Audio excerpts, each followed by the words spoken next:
ধরতে না পারা আর ছাড়তে না পারার মাঝখানে থেকে গেলে মানুষ একটা সময় নিজেকেই প্রশ্ন করতে শেখে, থাকাটা কি খুব প্রয়োজনীয় নাকি চলে যাওয়াই শান্তি। হৃদয় তখন টানাপোড়েনে জর্জরিত।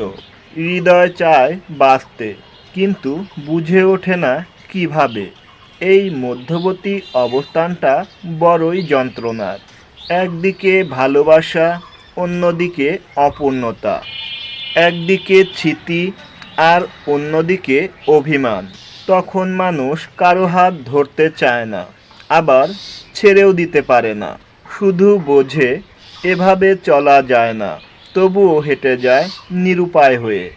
এই মাঝখান, যেখানে কেউ নিজের মতো না হতে পারে, না পারে নিজের মতো বাঁচতে, সেখানে আবেগগুলো ক্লান্ত হয়ে পড়ে, ভালোবাসা হয়ে পড়ে বোঝা, আর মানুষ হারিয়ে যায় নিজের ভেতরে নিঃশব্দে।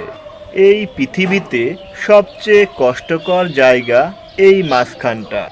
আর ঠিক এই মাঝখানেই জন্ম নেয় একান্ত নিঃসঙ্গতা, এক নিঃশব্দ মৃত্যু। এভাবেই ধরাছাড়ার মাঝখানে হারিয়ে যায় হাজারটা হৃদয়।